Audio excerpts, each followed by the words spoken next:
Hey there Dev Squad, Manuel here. In the last video we talked a little bit about baking and what it was, some definitions and some of the maps that we're going to use. In this video we're just going to continue with the actual baking within the program.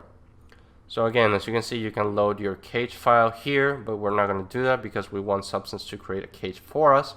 Now we have to define the resolution that we want, and like I said, it's a square resolution, so you see that if I change here, it also changes here. So let's do 2048 by 2048. Dilation width means the amount of padding that's going to be in between your UVs. That's why I leave a little bit of space in between them. Now the other thing that we need to do, I always leave these as default. I don't mess with them. I always change the anti-aliasing. So if you open this, you're going to see that you have 2 times, 4 times, and 8 times. If I'm baking in 2K, I will be choosing 4 times. So there's a lot of softness, and I don't see a lot of jagged or pixelation or anything like that.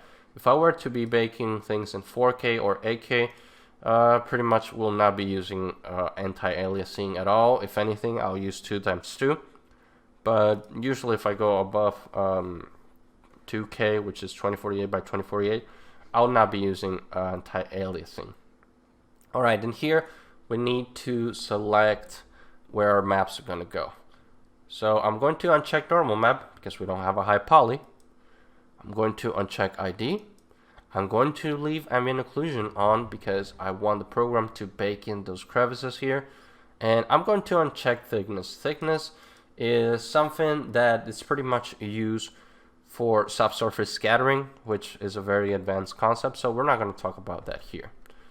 Alright, so we're going to bake all the other maps. There's one setting that I like to always change here, is the ambient occlusion. So you can see that this is 64. This is okay for most applications. However, I like my textures to have the best look that they can. So for this one, we're going to change this to not 1000 because that will take forever, but to 128. Alright, so that's the ambient occlusion. I'm going to go back to common, and I'm just going to tell the program to bake the mesh maps.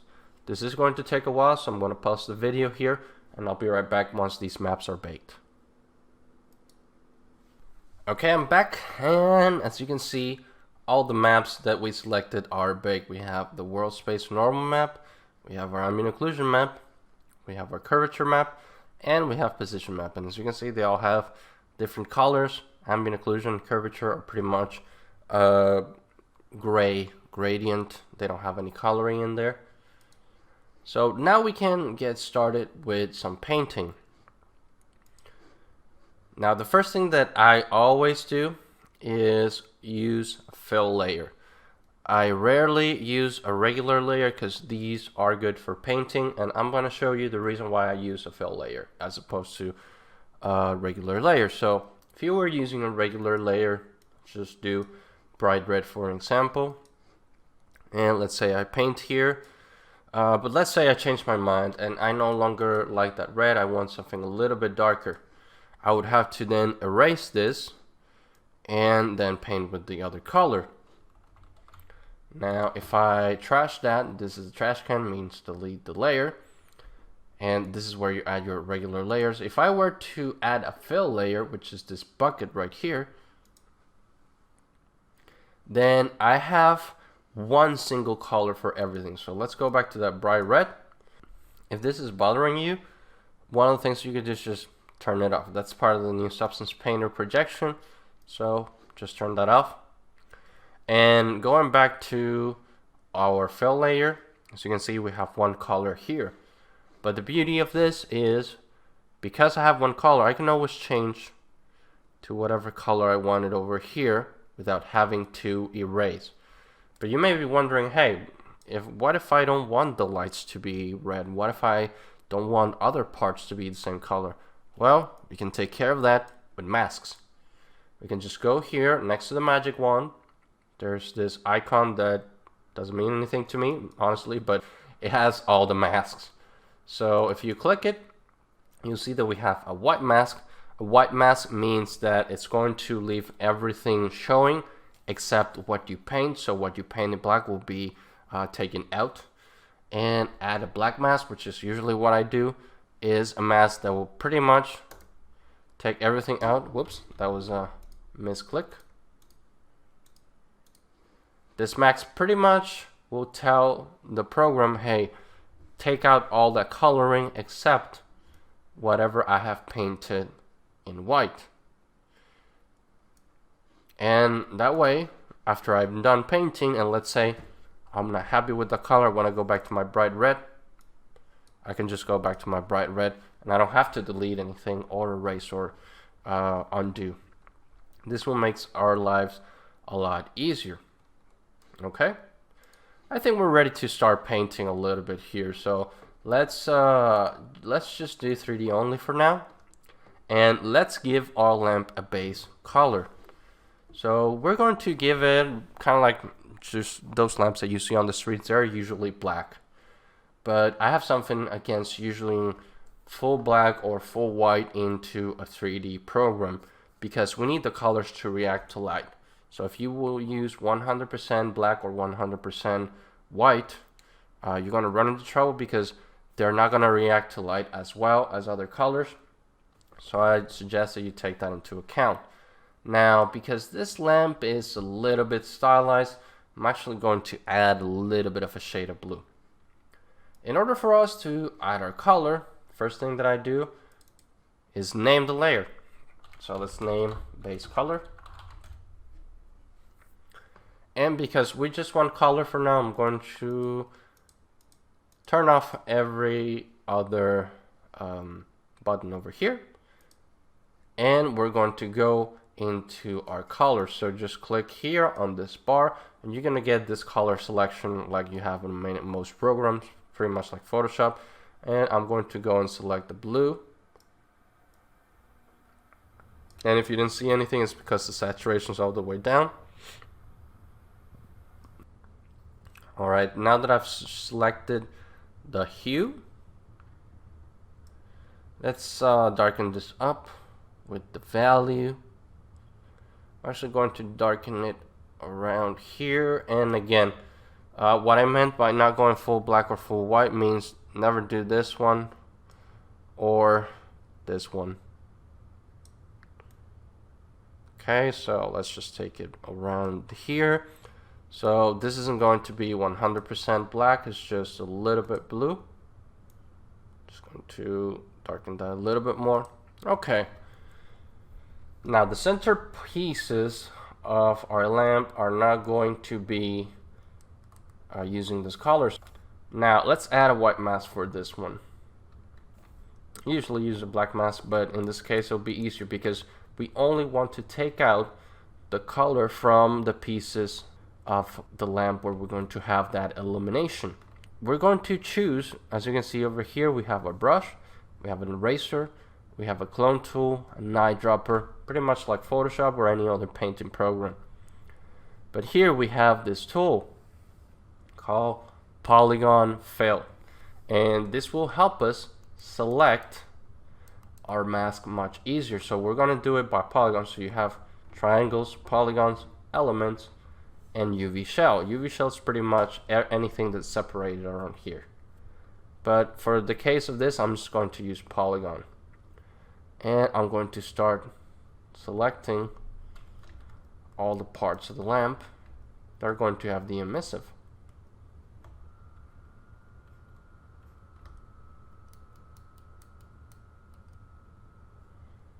Okay, I'm missing these two. And there you go. That is how you take out color from a fill layer, and that's why the fill layers are so useful. Let's go back to our 3D. Okay. One thing that I'm going to do, however, because I want to add several things into this part of the lamp, what I'm going to do is I'm going to create a folder. So right next to our trash can is our folder. And I'm going to throw this into our folder. I'm going to name this lamp colors, or let's just do body colors.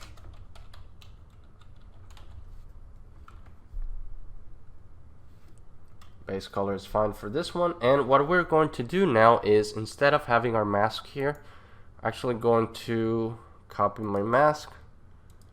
I'm gonna add a white mask to the folder because you can also do that. And we're going to paste into mask. Now we have our mask up here and we don't need it over here anymore, so we can remove this mask and we still have it. Now we can start layering things on top of this and they will be applied with this mask on top, and this also serves us as a way to organize our layers over here so it's not really cluttered. Okay, so one of the things we're going to do, I'm actually going to activate roughness, because when I do a base layer on an object that's going to be stylized, I like to start with a rough object and work my way up. So I'm going to roughness.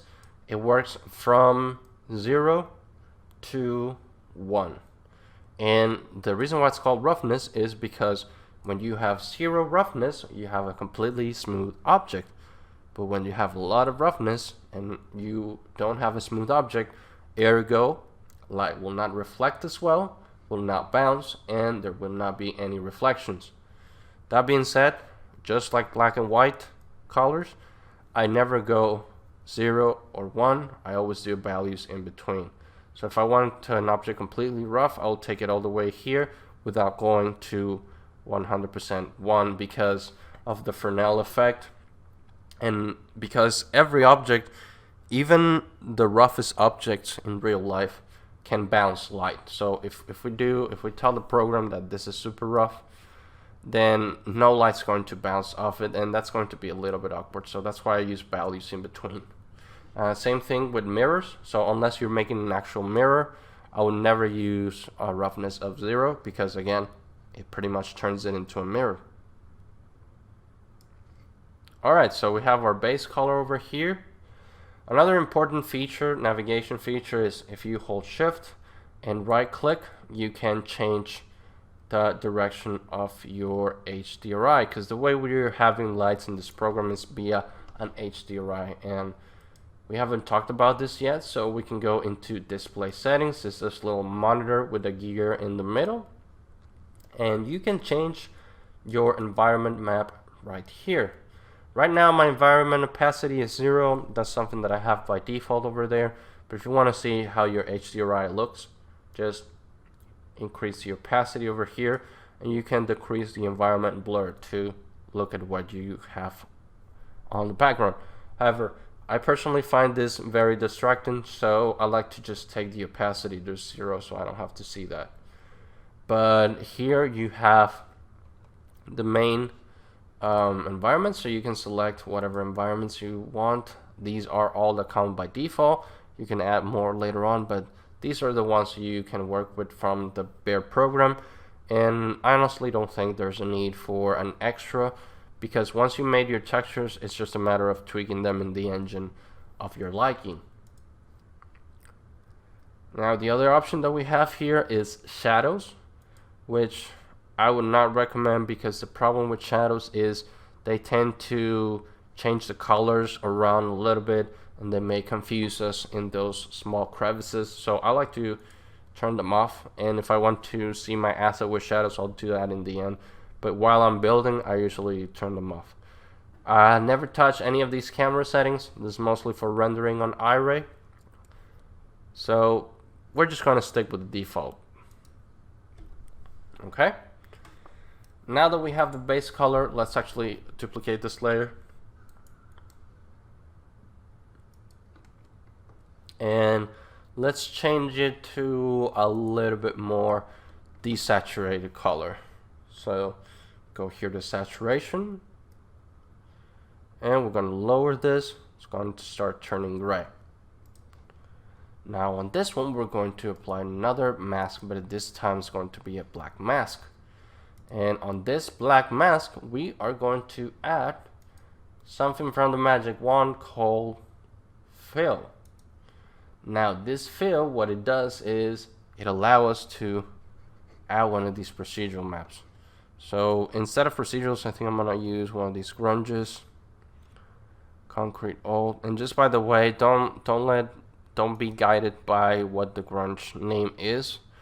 The fact that it's made for concrete doesn't matter in this case. We can always use whatever map we want. So I'm going to be using, let's use this one. Okay, and as you can see, that one instantly applied our map all around. And the reason why it has a very particular way of applying our map is because we have our bake maps over here. Okay, so it also has some attributes that we can play with. We have balance, we have contrast, which determines how diffuse or how harsh this is. And we have a couple things. We have invert, we have brush patterns, and I think I'm going to, let me see, that's not too much. Let's add a little bit more grunge, and the contrast over here is fine. So what I'm going to do right now is I'm going to clean up a little bit of this grunge so it doesn't look as grungy, and I'm also going to play with the opacity later on. So I'm going to click on the magic one and I'm going to add paint. Once you add paint, that means that you're going to affect your mask. I'm going to be painting on that mask, not in the procedural. I'm going to be painting on the mask. Now I'm going to go into brushes, and again, you can always change your brushes over here. My favorite is dirt number 1, so just double click it and it'll be ready to use. I use this brush with its default parameters. So let's get going. Right now we can paint in white, and if we paint in white, we're just going to show a little bit more of that gray color. So I'm going to reduce the size. I'm using the shortcut, which is the brackets that it's next to the letter P in your keyboard if you're using a regular standard English keyboard. And I'm going to press the letter X. What it does is it reverts that color to black, and that means we're going to take out color and not add. Okay, you can do this with the mouse if you don't have a drawing tablet. The things that I'm going to be doing in this tutorial are not 100% relying on pressure, so we are just going to be doing things that everyone can do in case you don't have a drawing tablet. So I'm just going to go all around and take out a little bit of that grunge and try to position that grunge where it should be. So let's say this is a lamppost that's in the UK where it rains a lot and it snows a lot. So I'm going to turn this into white, and we're going to paint a little bit more on the top surfaces.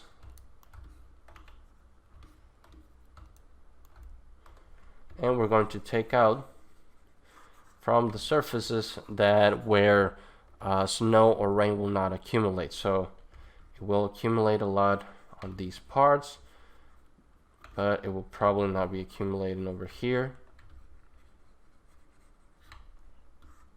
So I'm just going to clean up these parts.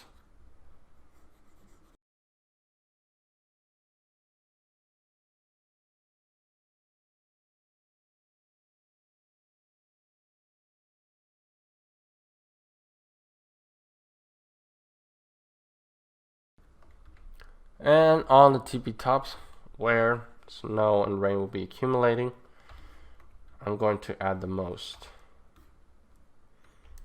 because this is where the wear and tear will be happening. One trick that I like to do is I like to use a big brush just to paint all around, and then I would use a smaller brush, turn that into black, just to take away a little bit, because it's not 100% like that. Let's clean this strip.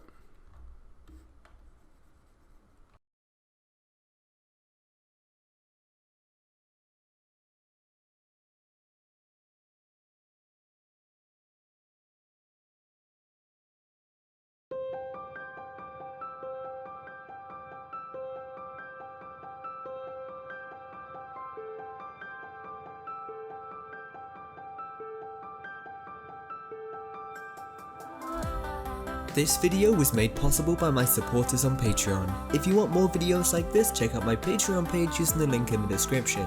To stay up to date on new releases, make sure you follow us on social media.